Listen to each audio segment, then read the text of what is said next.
Hello बच्चों, ज्ञानविल school में एक बार फिर से आपका बहुत बहुत स्वागत है।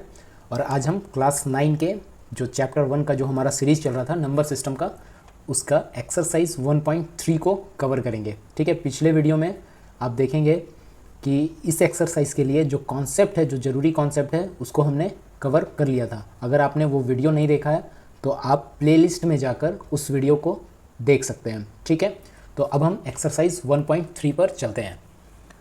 चलिए, जो फर्स्ट क्वेश्चन है वो ये है, write the following in decimal form and say what kind of decimal expansion each has. तो आपको सबसे पहले डेसिमल फॉर्म में इसको लिखना है और फिर बताना है कि ये किस तरह का डेसिमल एक्सपेंशन है। ठीक है, तो फर्स्ट जो है वो 36/100। 36/100 को अगर हम डेसिमल में एक्सपेंड करेंगे तो ये हो जाएगा, ये जीरो कट होगा तो यहाँ पर पॉइंट आ जाएगा। ठीक है, ये पॉइंट, और फिर एक और जीरो कट करेंगे तो ये एक और point, that means it will be 0.36।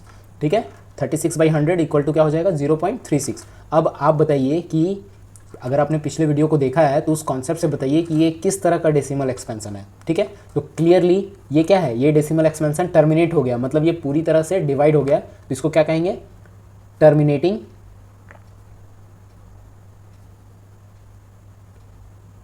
Decimal expansion. ठीक है, ये कौन सा टाइप है, टर्मिनेटिंग टाइप। ठीक है, तो आपको बताना है कि ये टर्मिनेटिंग है या नहीं है। ठीक, चलिए नेक्स्ट क्वेश्चन को देखते हैं।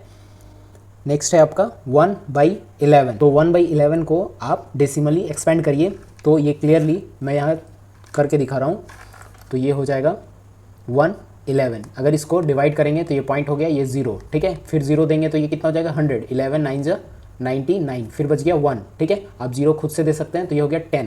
ठीक, अब यहाँ 0 देंगे तो ये क्या हो जाएगा, 100। तो 11 9 99, फिर से क्या बचा, 1। 0 अपने आप आएगा और फिर से यहाँ 0 देना पड़ेगा तो ये हो जाएगा 100।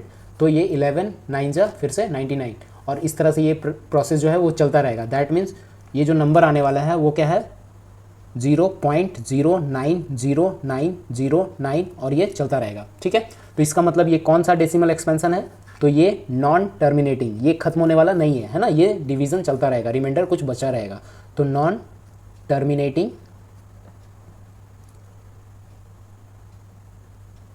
अब आप बताइए कि नॉन टर्मिनेटिंग डेसिमल एक्सपेंशन जो है वो दो तरह के होते हैं। आपने पढ़ा था, एक रिपीटिंग टाइप, एक नॉन रिपीटिंग टाइप। तो इस डेसिमल एक्सपेंशन को देखकर आपको क्लियरली लग रहा है कि ये जो 09 का है ये लगातार रिपीटेशन चल रहा है। दैट मीन्स नॉन टर्मिनेटिंग में ये कौन सा टाइप है, तो ये है रिपीटिंग टाइप। ठीक है, रिपीटिंग टाइप डेसिमल एक्सपेंशन। ठीक, तो ये जो चीज़ें हैं, terminating type, non repeating type, non terminating type, ये देखने के लिए आप प्लीज़ पिछले वीडियो को देखिए, उसमें ये पूरे कॉन्सेप्ट को बहुत ही अच्छे तरीके से समझाया गया है। ठीक है, चलिए अब थर्ड क्वेश्चन को लेते हैं। चलिए थर्ड क्वेश्चन ये है 4 होल 1/8। ये मिक्स फ्रैक्शन है, इसको हम पहले इम्प्रॉपर फ्रैक्शन में कन्वर्ट कर लेते हैं। तो 4 8 32 + 1 33/8। अगर आपको कोई भी चीज़ इस वीडियो में नहीं समझ में आए तो आप नीचे कमेंट करिएगा, उसके लिए एक सेपरेट वीडियो बना दिया जाएगा। ठीक है, तो ये हो गया 33/8।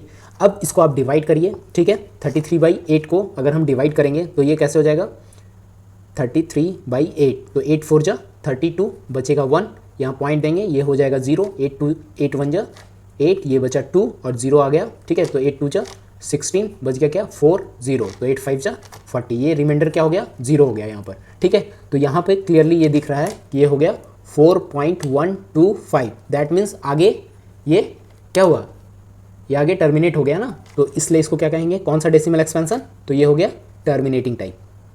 ठीक है, ये खत्म हो गया, अगर रिमाइंडर 0 हो जाता है तो ये टर्मिनेटिंग टाइप डेसिमल एक्सपेंशन होगा। ठीक है, और अगर रिमाइंडर बचता चला जाता है तो वो नॉन टर्मिनेटिंग टाइप होगा। ठीक, चलिए नेक्स्ट क्वेश्चन है क्या, 3/13। ठीक है, तो 3 को 13 से डिवाइड करना है। ठीक, तो ये डिवीजन होगा तो 0.0, 13 2 26, ये बचा कितना, 4। अब पॉइंट हम डाल चुके हैं इसलिए ये हो जाएगा 40।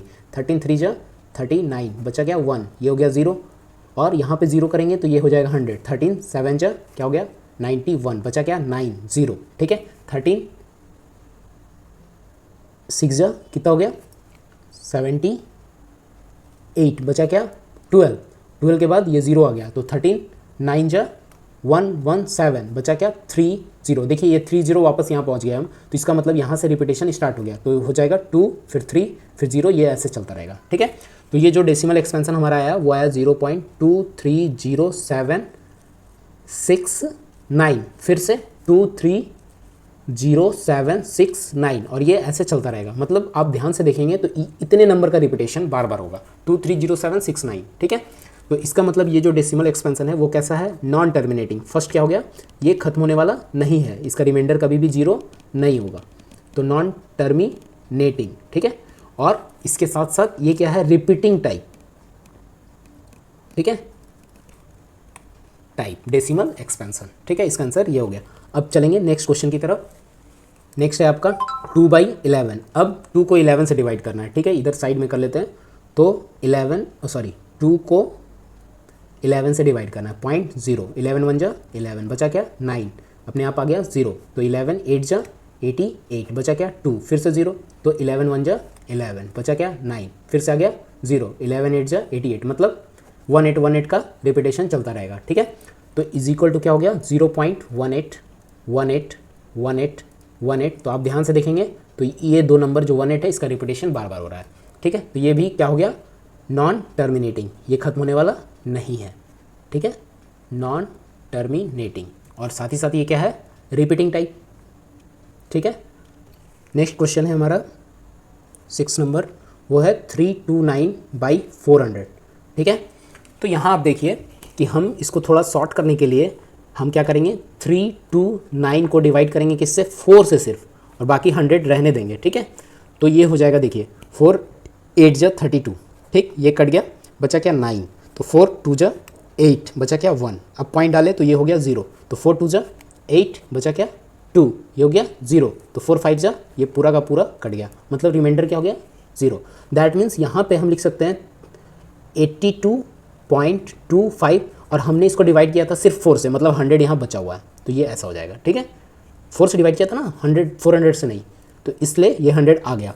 तो इज इक्वल टू, अब इस 100 को हटाना है तो ये पॉइंट जो है वो लेफ्ट की तरफ आ जाएगा, तो एक बार 2 बार 2 0 कट हो जाएगा, तो इसका मतलब ये हो जाएगा 0.8225। तो इसके बाद एक्सपेंशन संभव नहीं है क्योंकि ये टर्मिनेट हो चुका है, तो इसका मतलब ये वाला जो नंबर है वो क्या हो गया, टर्मिनेटिंग टाइप डेसिमल एक्सपेंशन, ठीक है, टर्मिनेटिंग डेसिमल एक्सपेंशन, ठीक, ये डेसिमल एक्सपेंशन, ठीक। तो यहाँ पर जो ये क्वेश्चन था इसमें आपने ध्यान से देखा तो जितना भी नंबर लिया गया वो रैशनल नंबर थे, वो सारे के सारे p/q के फॉर्म में थे, ठीक है। तो p/q के जो नंबर में कोई भी रैशनल नंबर होता है उसका जो डेसिमल एक्सपेंशन होता है या तो टर्मिनेटिंग होता है, क्या होता है, टर्मिनेटिंग, ये आपने पिछले वीडियो में भी देखा होगा। तो या तो टर्मिनेटिंग होगा मतलब रिमाइंडर खत्म हो जाएगा, ठीक है, जैसे इसमें हो गया, या फिर वो नॉन टर्मिनेटिंग होगा, नॉन टर्मिनेटिंग होगा, लेकिन नॉन टर्मिनेटिंग में रिपीटिंग टाइप होगा, उसमें एक नंबर का रिपीटेशन होता है। रैशनल नंबर का डेसिमल एक्सपेंशन में नंबर का क्या होता है, रिपीटेशन, ठीक है। जैसे ये नॉन टर्मिनेटिंग लेकिन रिपीटिंग 181818 ये रिपीट कर रहा है, ठीक है। तो रैशनल नंबर का डेसिमल एक्सपेंशन या तो टर्मिनेटिंग होगा या नॉन टर्मिनेटिंग लेकिन रिपीटिंग, ठीक है। कहीं ऐसा नहीं होगा कि नॉन टर्मिनेटिंग भी है और रिपीट भी कुछ नहीं हो रहा है, ठीक है, ये समझिए। और एक चीज़ अगर आप यहाँ ध्यान देंगे, देखिए अगर आप नोट करेंगे एक और चीज़, तो वो ये है कि आपका जो डिनोमिनेटर है, देखिए यहाँ पे 13 11 400 इस तरह का जो डिनोमिनेटर है, अगर वो डिनोमिनेटर अगर 2 और 5 से पूरे तरीके से अगर डिवाइड हो जाता है, किससे, यहाँ नहीं दिख रहा है, चलिए, अगर वो डिनोमिनेटर 2 और 5 से अगर अच्छे से पूरा का पूरा डिवाइड हो जाता है, ठीक, 2 या फिर 5, जैसे ये 400 है, इसको अगर क्या बोले प्राइम फैक्टराइजेशन कर दे और सिर्फ और 2 और 5 और कोई भी प्राइम नंबर ना आए प्राइम फैक्टराइजेशन के बाद, ठीक है, तो इसका जो डेसिमल एक्सपेंशन होगा वो हमेशा टर्मिनेटिंग होता है। ये आपने क्लास 8 में पढ़ा था, ठीक है, हो सकता है आपने अच्छे से नहीं पढ़ा हो, लेकिन ये क्लास 8 का कॉन्सेप्ट है, ठीक है।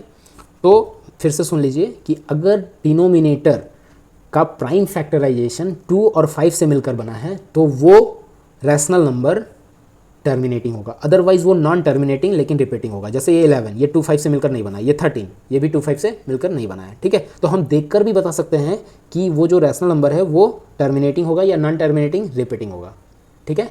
चलिए नेक्स्ट वीडियो में हम क्वेश्चन नंबर 2 को कवर करेंगे, ठीक है। तो इस चैनल को सब्सक्राइब कर लीजिए अपने मैथ्स के क्लासेस के लिए, और अगर ये वीडियो हेल्पफुल रहा है तो आप इस वीडियो को लाइक कीजिए और अपने दोस्तों के साथ शेयर कीजिए ताकि वो भी अच्छे से मैथ सीख सके। थैंक यू फॉर वॉचिंग, मिलते हैं नेक्स्ट वीडियो में क्वेश्चन नंबर 2 के साथ।